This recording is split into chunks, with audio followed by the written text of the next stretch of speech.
Hey guys, welcome to the In the Game Room podcast. I want to do a little bit of a workbench update, like what I'm working on, and also the workbench overhaul that I did. I want to kind of show what all I did, and I'll do that in a few minutes when I take the camera and show you around.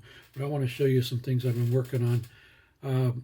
These are 6mm 2/85th scale buildings in my company's Medina series. These have been on the website for a while, but I didn't have any painted samples yet, so I did these up a couple nights ago, did some weathering on them, and I think they came out really cool. This one here has got like a courtyard in the middle. So these are two of the new ones. There's a third new one also. I haven't painted it yet, but it's next, ready to be painted. This is one of the ones from the first series. They're all in the same style. They look really cool. So that was kind of a fun project to work on. I'm working on more of the Stargrave stuff. I started out with the Stargrave Troopers, which are basically like military dudes. And then I picked up this box of Stargrave Crew, which are crew members. Here's a bunch of them. Oh, knocking over my droids. We'll get to those in a minute. The miniatures are very nice, just like the troopers. They're very well done, good proportions. The arms fit really nicely. I wasn't super crazy about some of the weapons, so what I did was I used quite a few of the ones that come with this set, but I also went back to the troopers set and stole some out of there because there's a lot of extras. And the weapons are attached to arms, so it was interesting to see if they would fit properly on the bodies, on the crew bodies, and they did. Everything. This is one of the weapons. I think most of the ones right here in this front row are weapons from the troopers, and they fit perfectly on the crew members. So that was kind of cool. I did a variety of different heads. The crew come with some like alien looking heads and stuff, but I wanted to do an entirely human crew, so that's what I'm doing. So they're all humans. 3 or 4 females, I think. The females are cool. One of the female heads has a ponytail, and that's kind of cool. The other one, the hair is all sort of tied up in the back. It's nice to have some females on the crew, so that's kind of cool. How many times have I said that's kind of cool? I don't know. It's just my word tonight, I guess. So anyways, they look good. They're great. I'm going to paint up a couple of them and see if I can eventually get them all painted. But they're just fun putting together. I 3D printed these guys. If you've ever seen the movie Silent Running, you know who these guys are. These are Huey, Dewey, and Louie, the little droids. I'm not sure exactly what size they're supposed to be, so I just kind of guessed, and I think I got them right around the right size for 28mm. Not sure why I'm doing them. I just think it's kind of a nostalgic thing for me. My brother, who's actually younger than me and remembers things better than I do, says that when we were kids, when he was 7 and I was 9, this movie, Silent Running, was the first movie that we ever went to together without parents. My mom dropped us off to see Silent Running and Star Wars in a double feature. So interesting story there. Anyways, so it's kind of a nostalgic thing for me. I remember this movie from my childhood. Apparently I don't remember it as well as my brother does, but I do remember it very well, and I remember those little droids, so they're going to be kind of fun. So that's what I've been working on. I'm going to, before I do anything else, you may have noticed at the beginning of this video there's a new logo splash screen that's animated, and an A10 flies through and it blows up, and it's all very dramatic and very cool. I'm going to say cool again because that is cool. I want to thank my friend Salvo for creating that video for me. Salvo's one of the guys that plays Bolt Action with us here on Sundays, or whatever we happen to be playing. But he's part of my Sunday crew, and he is also part of TriStar Wargaming, which is a YouTube channel. They do a lot of battle reports and things like that. It's a really good channel. Very professionally done videos, not like this crap you're seeing here. They're very produced and everything, and he does a great job working with TriStar, and that's TRI-Star Wargaming on YouTube. So look them up and subscribe.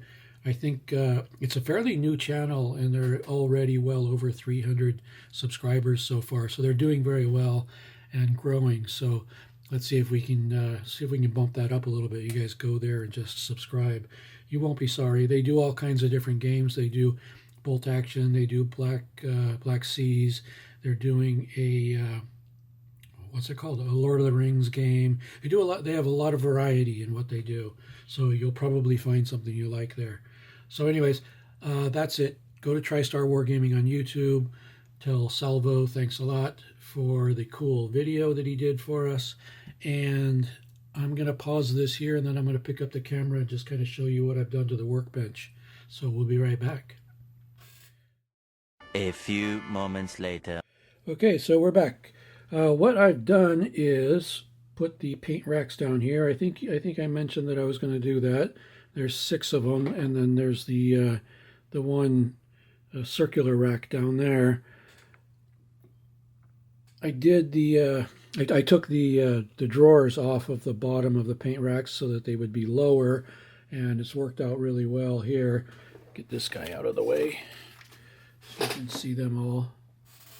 Good clean installation. We got about 200 bottles of paint down here.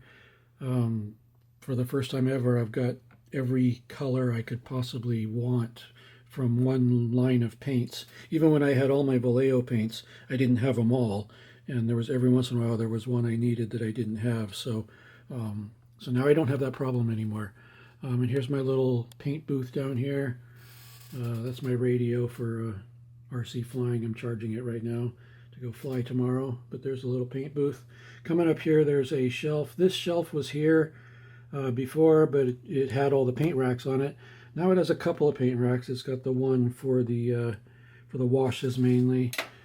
And these are the drawers that were under all the paint racks, so they're just all there together. Over here is another rack that has pigments and washes and things like that on it. So that's working out pretty good. Here's right above the paint booth is the primers and varnishes and things like that. The next shelf up was added. Let's see if I can get up here. Just kind of projects I'm working on right here. And then over here, way over here, is another paint rack that has the ammo, metallic paints, crystal paints, and washable paints up there. And then the very top shelf just has more crap that I don't have to get at very often, but it's nice to have it nearby. So that's the workbench. Other than the paints on the racks back here and my laptop and whatever I happen to be working on at the moment, this area here should stay pretty clear and clean and make it easier for me to work here. I have my company makes this arch light for painting. I don't normally have it up during filming because it just kind of gets in the way, but when I'm working here I do have my light here, and it comes in handy for painting. So there we go. This is a new product you're going to be seeing on the website any minute now. I've just got to get some photos taken of the assembly and things like that. It's designed for 26mm bottles, like the ammo and Vallejo and Army Painter. It actually holds more paint than one of these racks. I think these hold 43, and this one, the circular one, holds 48, I believe. So it actually holds more paint and takes up a little less space on the floor, on the tabletop. So that's kind of cool. And that'll be on our GC Mini website pretty soon. So there you go. That's the new workbench. These are all just things I'm either working on or not. I have a lot of projects going on at once, and Some of them are moving along, and some of them are just sitting there waiting for me to get around to working on them. And we put these two extra lights here. I've got to replace this with something more permanent, because without these, it's just too much light in your face. But with those, it's just perfect. So I'm going to replace those with something, maybe some plastic card or something like that, rather than that little piece of paper that's in there. All right, guys, that is it for tonight from the workbench. We'll get these guys down here painted up and see what they look like, and I'll get back to you on that. There's Marvin. We're working on him right now, and there you go. That is Alan's workbench as of tonight. The transformation, the overhaul, whatever, is, as far as I'm concerned, it's done for now, and I'm going to live with it like this and see how it goes, but I think it's all going to be good. All right, guys, thanks a lot for listening and watching, and we'll talk to you again real soon, and keep on gaming. And subscribe to TriStar Wargaming on YouTube. Bye-bye.